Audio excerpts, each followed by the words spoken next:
So Cam, what we're going to talk about here is the route to independence. And you started putting out mixtapes. You had Dipset mixtapes. Talk about what did that teach you? When you think about where you are today, what did that early hand-to-hand combat, mixtapes, doing all that on the grind, what did that teach you from a business perspective with what you're doing right now? Well, when we started doing mixtapes, Yeah, you can restore it. nobody was doing mixtapes that were artists. It was all DJs. So you would be on the DJ's mixtape, SNS, DJ Clue, Ron G, whoever.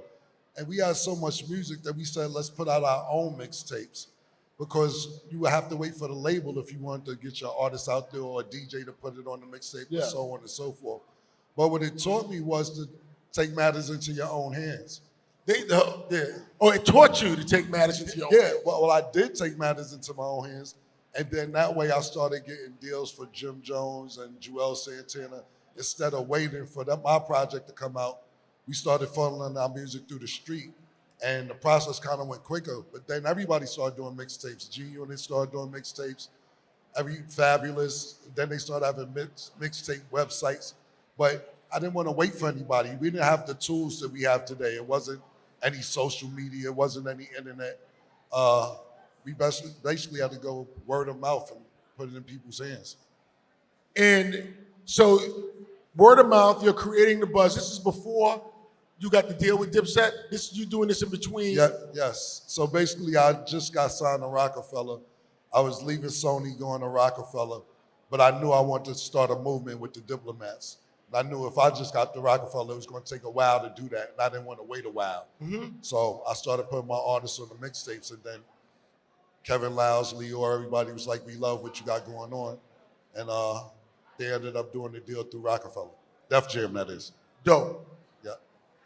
And you understood very early about independent music, not only through putting out mixtapes, but then even when you put artists out through Koch, and everybody was making fun of that, and everybody thought it was not the right thing to do. Koch was actually the future of the music business. Right. Right? So talk to me about that. How did you see that? What part about that did you understand early? You didn't give a fuck about how it looked. You understood the economics. Talk to me about the economics of that. Right. Well, for those that don't know Koch was a label that was giving artists $6, $7 a record when that was basically impossible. And to be totally honest with you, I have to give the credit to Jim Jones for that. What happened was I had my deal at Rockefeller. Joel's ended up getting a deal at Rockefeller Def Jam, and the Diplomats had a deal at Rockefeller Def Jam. But they didn't want to sign Jim yet, and Jim didn't want to wait. So Jim went out and sorted out Koch. I kind of backed it, say, yeah, we're going to do whatever he wants to do.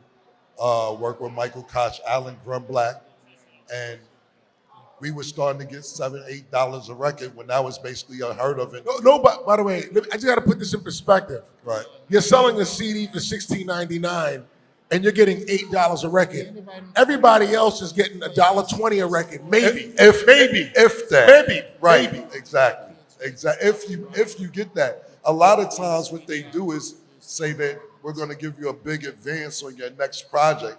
Royalties will take forever to come back. They'll say, so for instance, if you sell 1 million records, they'll give you $1 million to do the next album. And it's like, where's the money from the last fucking album?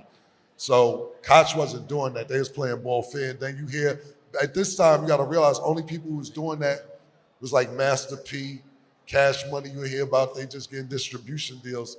And Koch ended up giving us a distribution deal. But to be totally honest with you, I got to give the credit to Jim Jones for finding them, because he just didn't want to wait on a major label.